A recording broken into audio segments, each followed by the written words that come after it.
sponsored by the Institute of Museum and Library Services.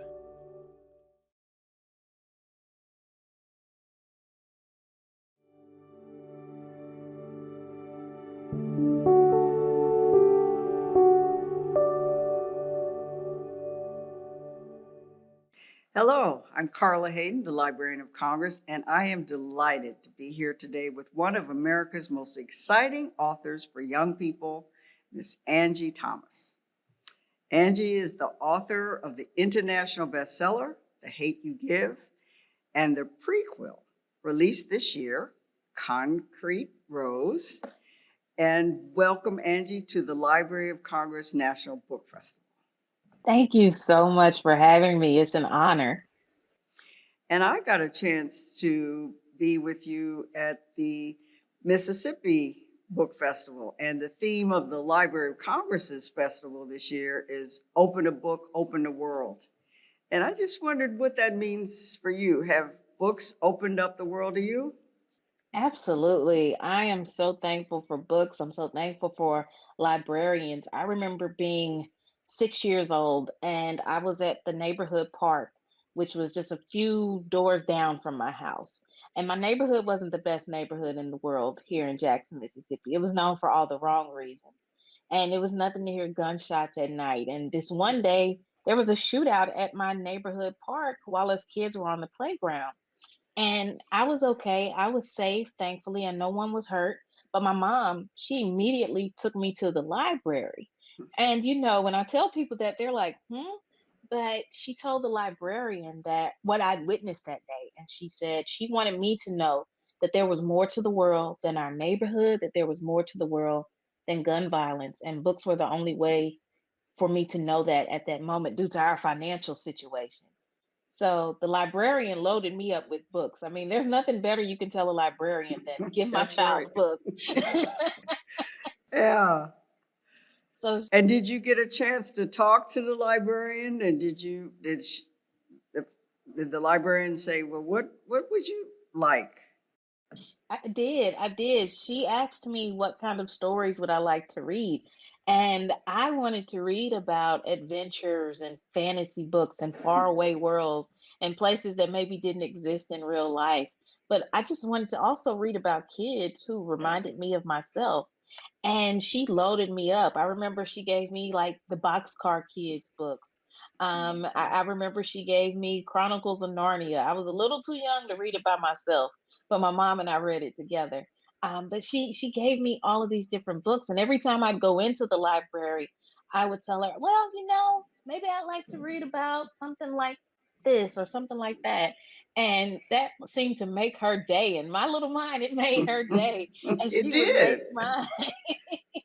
And that's what's so powerful about being able to connect a young person with something that they might like to read. And it shows respect for the young person. Did you feel that this librarian was asking you and engaging you? Absolutely, absolutely. At 6 years old, you don't understand the word respect, but you understand the feeling of respect. Mm. And I felt respected. The fact that she listened to the things that I like to read about and listened to my preferences and helped me find those books.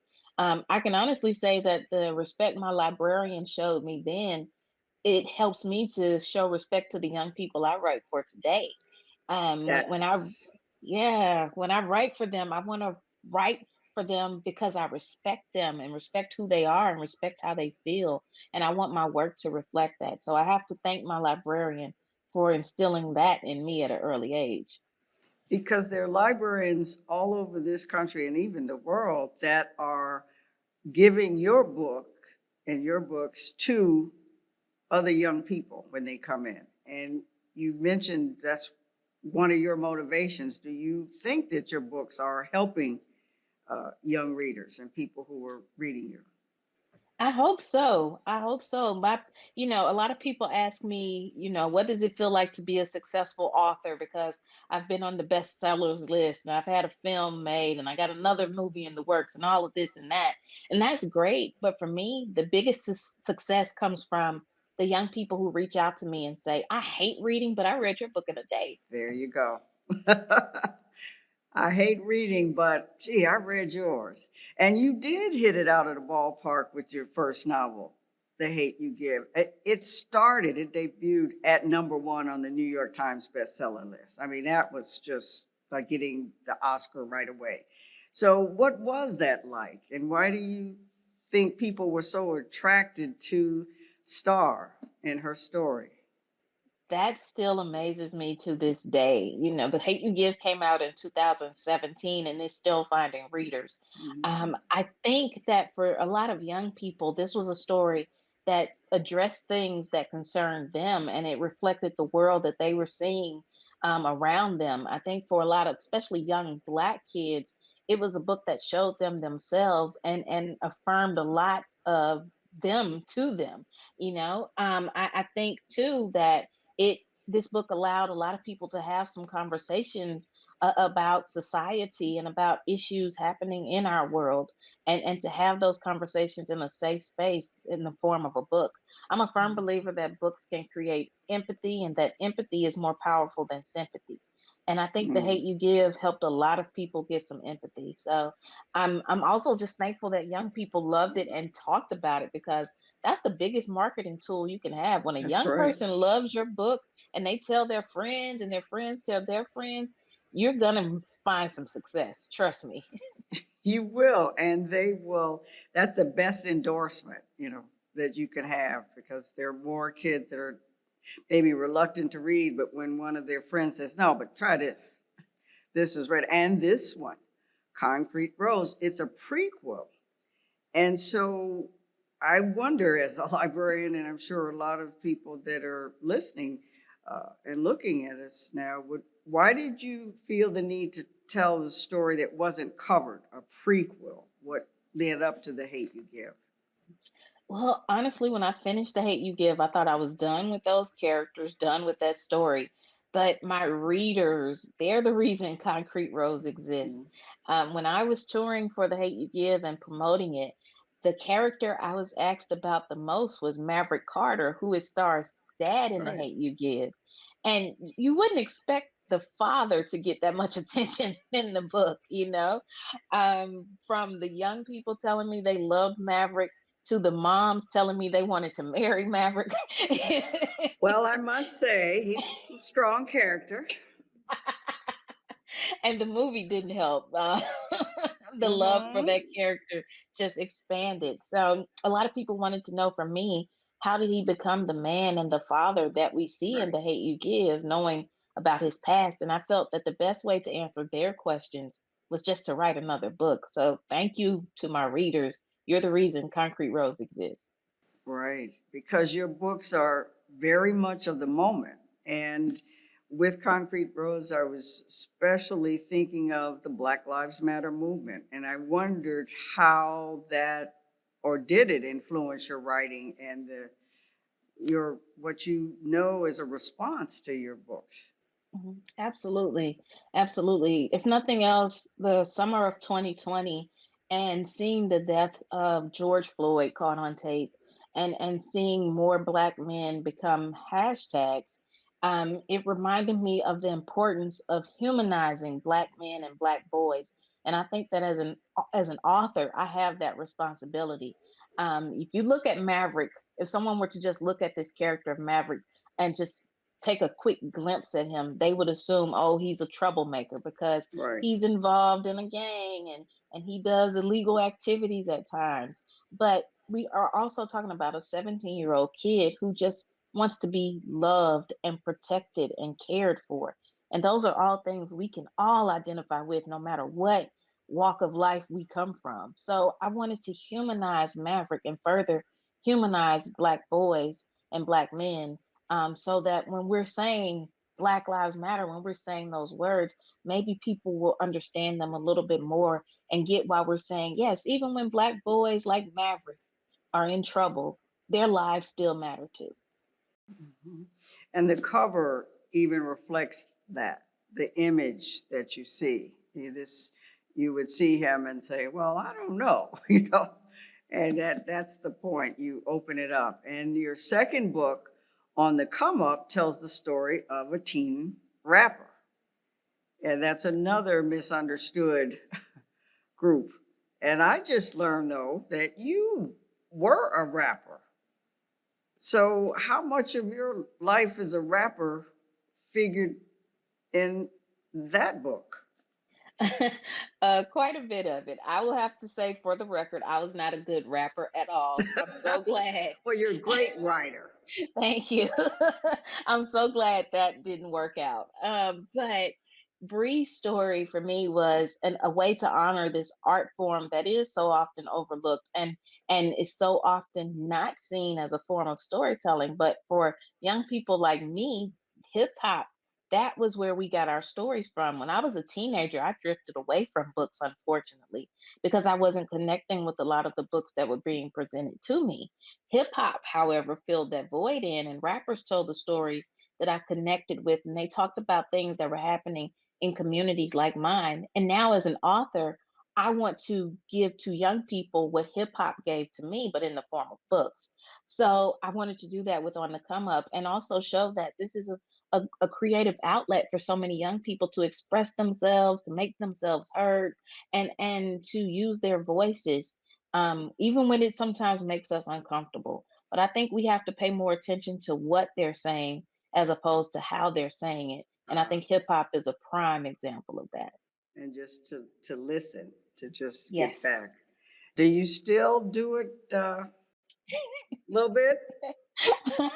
Do you have a Oh, rap that's about books and reading, or I should, but I retired the microphone a long time ago. you dropped the mic, huh? I dropped the mic. That's all right. That's all right.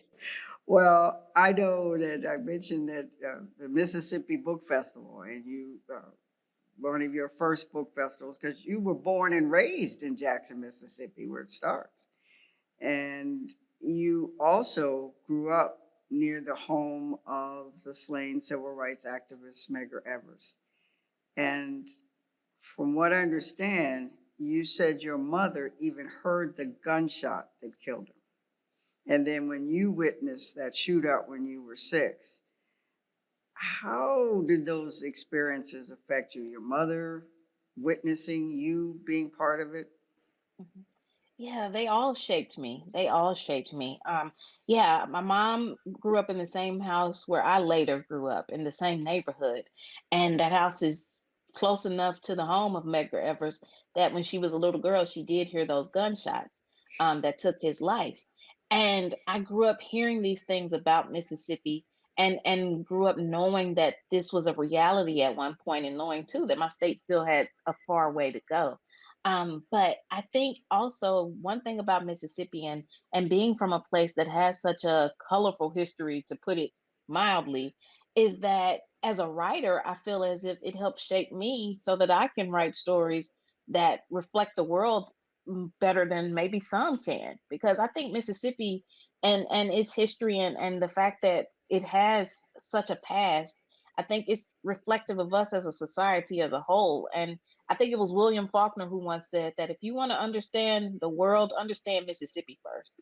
Yeah. So I think as a writer, that's how I approach everything that I do. So I'm thankful for these experiences. I'm thankful for these stories. I'm thankful for the fact that I can learn from the past and hopefully craft stories that help my young readers create a better future.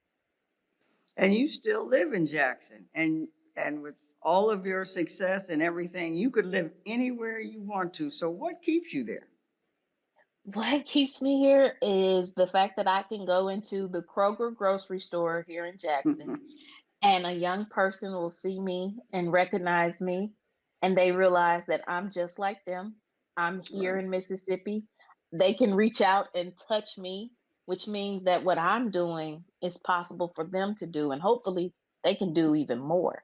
I think it was Mandela who once said that he always allowed people to touch him so that they could know he was real. He was flesh just like them, and everything that he did, they could also do.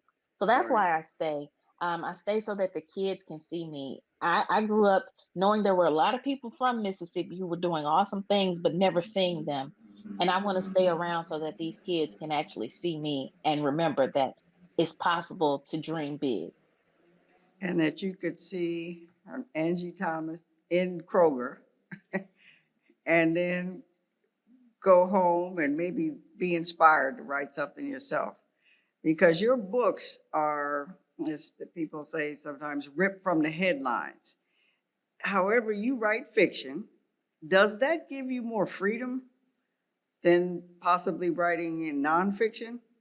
I think it does. If nothing else, I think fiction has a way of connecting, especially with young readers, in a way maybe nonfiction doesn't. Because through fiction, you can create lives and stories that allow young people to find themselves. A lot of times with nonfiction, yeah, you're stating the facts and you're talking about the real life things, but there can be this impersonal side of it. Fiction allows me to make it a little more personal. I'm a huge proponent of making quote unquote political stuff personal, because at the end of the day, we're talking about people, we're talking about experiences, we're talking about lives, and that's what I want to do with my books. So I prefer writing fiction, but the funny thing is, I love reading nonfiction. I love reading nonfiction. Well, that gives you things to put in the books. And it gives you and it opens up your mind. And that's what I'd like to turn to another subject, literacy. Because beginning this October, you will be on the board of the Library of Congress Literacy Awards. And I want to thank you for agreeing to do that, because that basic gift of literacy can do so much. So I hope that's what drew you to wanting to be on the board. Absolutely. It absolutely did. I recognize, as someone who is the descendant of people who at one point were told they shouldn't read, they couldn't read. I recognize the power of words and the power of literature to not just enhance our lives, but to advance our lives. And I want more young people to understand that. So it's an honor to serve on the board. It is an absolute honor, and I'm so looking forward to the work that's going to take place. I'm so looking forward to the lives that will be impacted. But the power of books, I don't think people recognize just yet. And if we can further that and help more people recognize just how much power words and books have, that's the legacy I want to leave behind. Boy, you're doing it. And we thank you so much, because you have millions, as you know, of fans around the world. And I wish we could keep going, because I know they want to hear from you. But if you could, just what advice would you give to aspiring young writers? Because they look to you and they read you, and they would love to hear what you'd have to advise them. Yeah. Well, usually when I talk to young writers, aspiring young writers, the first thing they always tell me is that I want to write, but I don't think I'm good at it. Practice makes perfect. Now, here's the other thing though. Perfectionism is the enemy of progress. Know that the first thing that you write is not going to be good, and that's okay. There's a great thing called editing. There is a great thing called editing. So just keep at it. You have to keep going. You have to write the bad stuff. Every single book you've ever read and enjoyed, every single book that's there in the Library of Congress, it started out bad. It did Mm-hmm. not look anything like the finished product. So you got to write, write, write. And secondly, read, read, read. Reading books, that's the best way to learn how to write. Study other writers, study other authors, study how they form dialogue, study how they do descriptions, study it all. Read, read, read, and you will learn just as much as you could from reading other writers as you would maybe possibly sitting in a classroom studying writing. Because guess what? When you're sitting in the classroom studying writing, your teacher's going to assign you books anyway. So read. Well, Angie, I wish we could continue this wonderful conversation, but I'm afraid we've run out of time. So thank you so much for spending time with all of us, giving advice, and just being an inspiration. Thank you. Thank you. And we have been talking with the author of The Extraordinary, The Hate You Give, and its prequel, the recently released Concrete Rose. So thank you once again, Angie, and thank you to our National Book Festival viewers. We hope you've enjoyed this conversation, and now we'd like you to hear more from the library's own experts on this topic. Welcome to the Library of Congress. I'm joining you today from the Jefferson Building, home of the main reading room, a place that inspires intellectual inquiry. I am Laura Berberian, and I'm a reference librarian in the Researcher and Reference Services Division at the Library of Congress. The librarians in the Researcher and Reference Services Division help researchers find materials on their topics in a variety of subjects in the humanities and social sciences. RRS provides readers access to the library's millions of books and periodicals. The author Angie Thomas recounted how a librarian encouraged her intellectual curiosity as a child. One of the most satisfying aspects of being a librarian at the Library of Congress is opening a world of knowledge and resources to young adults who were unaware that the Library of Congress was available to them. Part of the work of the Researcher and Reference Services Division is to dispel the myth that the library is only for members of Congress. Anyone age 16 and up can obtain a Library of Congress Reader ID card. A rewarding part of my job is teaching research orientation classes to high school students. I show students how to find sources in a variety of formats for their research projects.